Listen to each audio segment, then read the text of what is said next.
Bom, então, tendo em vista essa análise qualitativa, a gente pode propor, então, uma equação matemática que vai descrever essas ondas, tá?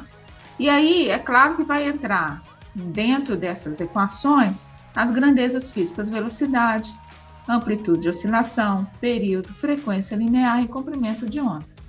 Então, nós vamos ter uma equação matemática que vai depender de duas variáveis, porque foram duas situações que a gente observa ao ver os gráficos, né?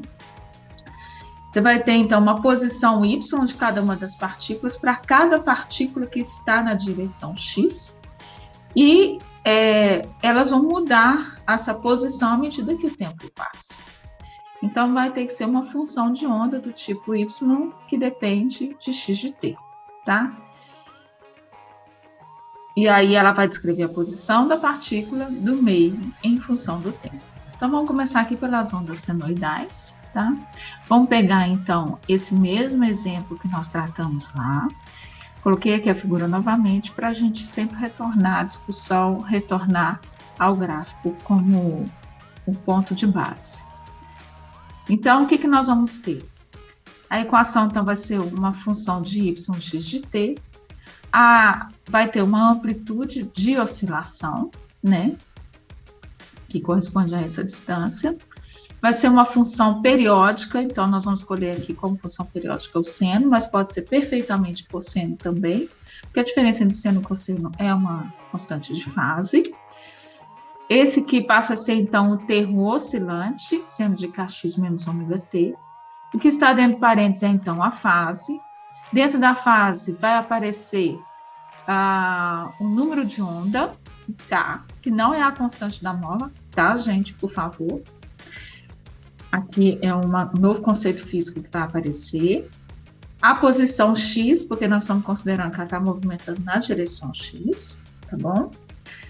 A frequência angular ômega e o tempo. Então, vai ser... Observem aqui, ó, cada pontinho desse vai ter uma coordenada em y, vai ter uma coordenada em x, e para um ponto fixo em x, ele muda à medida que o tempo passa. Por quê? Porque você está tendo um movimento harmônico simples a todo instante daquele ponto parar. E todos os pontos estão acontecendo a mesma coisa. Bom, vamos entender o que é o comprimento de onda e o número de onda, né? O valor do K. Vamos fazer o seguinte, vamos pegar um gráfico apenas desse que está descrito aqui, no instante t igual a 0. Vamos pegar só esse daqui. O ponto A e o ponto C são os pontos que possuem o mesmo y, percebe? Então, eles acontecem no intervalo de um comprimento de onda. Então, o que eu posso dizer? Que o seno do K, x1, então o primeiro ponto x1, também vai aparecer o mesmo valor da abscissa y, quando for um ponto que é igual ao x1 mais um comprimento de onda, ou seja, o x2. Vamos voltar lá na figura. Então, esse aqui seria o meu x1 e esse aqui seria o meu x2. Eles vão ter o mesmo valor de y. Mesmo valor de y para um ponto e o outro que está a um comprimento de onda. Então, eu vou multiplicar os K's aqui dentro, né, desse parênteses, e aí essas funções serão iguais somente se Kx1 for igual a Kx1 mais K lambda. Como vai cortar o Kx1 dos dois lados, vai ficar apenas K 2π sobre lambda. Isso é o número de onda. Então, o número de onda está relacionado com o comprimento de onda, tá? Numa forma angular, ok? Por isso que vem o nome angular aí. Vamos tentar, então, determinar o que seria a frequência angular, a frequência linear e o período. Então, agora vamos fazer o contrário. Nós vamos escolher um ponto x igual a 0, vamos ver como é que ele evolui no tempo, tá? Então, voltando lá na figura, vamos pegar um ponto, por exemplo, esse A aqui, e vamos ver o que acontece com ele à medida que o tempo passa? É claro que aqui na figura esse ponto A tem um valor de x diferente de zero, mas nós vamos escolher o x igual a zero, porque vai nos facilitar nas equações, de forma que vai eliminar termos, né? Então, a gente teria nesse ponto x igual a zero, a equação da onda ficaria, então, zerando o termo t igual a zero, né? Então, esse termo aqui sairia. Minto, o ponto x sairia, ficaria somente a contribuição do tempo. Então, se for o tempo igual a zero, a expressão vai ficar dessa forma, yn seno de menos ômega t. Como o seno é uma função ímpar, tá? Eu posso, então, reescrever dessa forma, onde o sinal de menos fica aqui fora do argumento do seno. Então, eu teria isso daqui. Então, no instante t igual a 1, né, ele vai ter a mesma coordenada y para um próximo período. No instante t1 mais um período completo. Então, no mesmo caso da discussão anterior, né, eu vou multiplicar o ômega em cada uma dessas partes aqui, dos termos, dos elementos, entre parênteses, e aí esse valor só pode ser igual a esse valor se ômega T1 for igual a todo esse termo que está aqui. Então, ômega T1 vai cortar com ômega T1 e vai ficar ômega T. Mas isso só vai acontecer depois de uma volta completa, depois de um período, 2π. Então, 2π vai ser igual a esse ômega T, e aí o ômega, que é a frequência angular relacionada ao período, dessa forma, que é algo que a gente já falou nas discussões anteriores. Frequência inversa do período é uma outra maneira de trabalharmos também a frequência linear. Beleza? Bom, aqui é só para mostrar o gráfico, né? Dois gráficos possíveis da função de onda y de x de t. Aqui a gente tem um gráfico do deslocamento de y em função de x, tá? Para um tempo t igual a zero. Então, tempo t igual a zero, a gente vai ter ou cosseno ou seno. Aqui eu tenho que colocar um cosseno, tá? Então, o valor do K é 2π sobre lambda, nós teremos uma expressão como essa. Esse outro gráfico mostra, então, o deslocamento de y em função do t, para o x igual a zero, tá? E aí, pensando nessa expressão também, nós teríamos a cosseno de ômega t e podemos substituir o ômega em função do próprio período. A gente tem, então, aqui em termos de posição, aqui em termos de tempo, tá? Então, para fazer a análise de uma função de onda, eu preciso... são duas situações que têm que ser analisadas ao mesmo tempo, a posição e o tempo. Então, se eu quiser, eu posso fixar uma e analisar a posição, por exemplo, fixando o período ou tempo, né? Ou eu posso fixar a posição olhando para o período ou o contrário. Bom, qual é a velocidade, então, desse pulso, né? Com que velocidade esse pulso se movimenta ao longo da corda?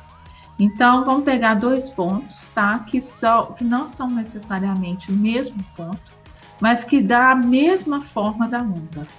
Se tem a mesma forma da onda, isso significa que a fase dessa onda, ela é constante.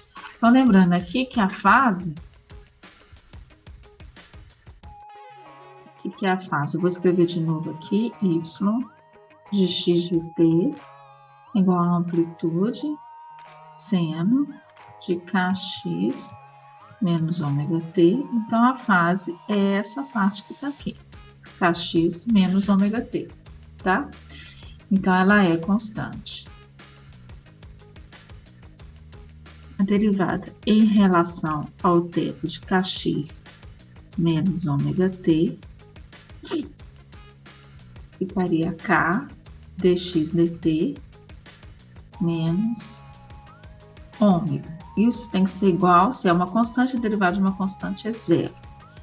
Então, vai ser kv menos ômega igual a zero. Então, a velocidade está relacionada com a frequência angular e o número de onda. Tá? Essa é uma maneira da gente determinar a velocidade de uma onda, uma corda. Então, esse slide simplesmente relaciona aquilo que eu já acabei de escrever, né? Só chamando a atenção aqui que uma onda, ela propaga ao longo do eixo x positivo, quando ela foi escrita dessa forma, tá? Com sinal de menos aqui. E ao longo do eixo negativo, vai ter um sinal de mais aqui, tá? Bom, aqui a gente vai fazer uma análise, né, do que seria a velocidade e a aceleração de cada um dos pontos que está se movimentando esse movimento harmônico simples ao longo da corda. Então, aqui vamos ver no instante t igual a zero e a comparação do instante t igual a zero com o instante posterior, que representa 5% do período, tá? Então, no instante t igual a zero, a gente vê que cada uma das partículas tem a sua velocidade, né, de movimento e a sua aceleração. Então, essa daqui, por exemplo, vai estar se movimentando para cima, mas ela está sendo acelerada para baixo. Nesse ponto aqui, a aceleração é nula, mas ela está com o movimento de velocidade para cima. Então, lembrando que nesse sentido do movimento, é exatamente o movimento harmônico simples. Então, é como se você estivesse analisando um sistema massa e mola nessa direção. E quando ela está lá em cima, né, ela está movimentando lá para cima, mas o sistema está sendo acelerado, né, aquela força restauradora para trazer para a posição de equilíbrio, que é o ponto zero, tá? Então, nessas situações aqui que ela está dirigida, o pulso está para baixo, tá? O ponto está se movimentando para cima, né, e sendo acelerado para baixo. Aqui é o ponto zero, na verdade. Mas aqui você vai ver que ele também está se movimentando para cima, mas a aceleração muda de sentido porque ele quer vir para a posição de equilíbrio, tá vendo? Aqui a velocidade é nula, é o momento que ele para momentaneamente, é o ponto em que a amplitude é máxima, né? Mas acelera com a maior amplitude para poder chegar a esse ponto de equilíbrio mais rápido possível. Aqui você tem eles também na mesma situação, mas só que eles se movimentando com a velocidade para atingir o ponto de equilíbrio de maior amplitude, mas também ainda puxando ele para o ponto de equilíbrio, que é o ponto zero. Então, se encararmos cada ponto nesse movimento harmônico simples, fica fácil da gente entender. Depois pensa, olha, cada uma das partículas está tentando fazer isso, né? Por isso que gera a corda nessa forma, do jeito que está aqui.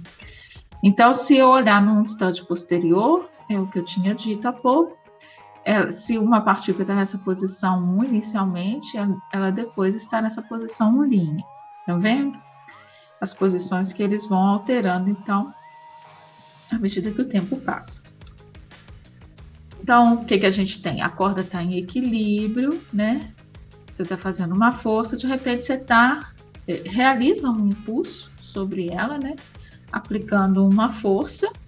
Essa força aqui, ela está descrita aqui, que a direção ela vai estar nessa direção, na verdade, mas vai ter uma componente nessa direção, e na componente da direção Y, fazendo com que toda a corda, então, se move para cima. Então, essa parte aqui está se movendo para cima com velocidade VY. Agora, aqui nesse ponto P, essa parte da corda ainda está em repouso. Então, a perturbação se propaga aqui com essa velocidade V, tá? E a distância que percorre aqui é a velocidade, né, vezes o tempo. E a força agindo. Bom, o que acontece? Nos movimentos, né, de ondas através de cordas, né, o que a gente observa é que a velocidade ela vai ser diretamente proporcional à tensão na corda e inversamente proporcional à densidade da corda. Então, se a corda for muito densa, a velocidade de propagação vai ser mais baixa. Se a tensão é muito elevada, a velocidade vai ser mais alta. Então, por que isso? A gente pode olhar fazendo uma análise dimensional, tá? Se a velocidade é proporcional a uma força, uma tensão na corda, tá? Vamos colocar aqui a tensão, e inversamente proporcional à densidade, então, uma análise dimensional pode dizer para nós, então, que essa expressão é a melhor maneira mesmo de descrever matematicamente a dependência aí dessas duas grandezas físicas para a velocidade da onda. Então, vamos lá. Para a tensão, a gente tem Newton, que é quilograma, vezes metro por segundo ao quadrado, e a tensão na corda, que eu vou considerar como a tensão linear, que é quilograma vezes metro, dividido por metro, né? Então, corta aqui, e aí teremos metro por segundo ao quadrado. Aqui é 1 sobre metro, vai ficar metro em cima, vai dar metro ao quadrado por segundo ao quadrado. A proposta que está sendo feita aqui é que seja a raiz quadrada, né? Então, fecha muito bem, porque a unidade para velocidade é metro por segundo. Então, essa análise dimensional é correta. Então, a velocidade da onda na corda vai depender, né? Pode ser determinada por duas formas, pela tensão e a densidade.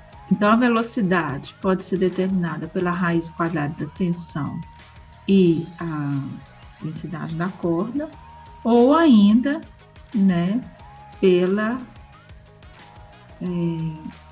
velocidade angular e o número de onda K, ok?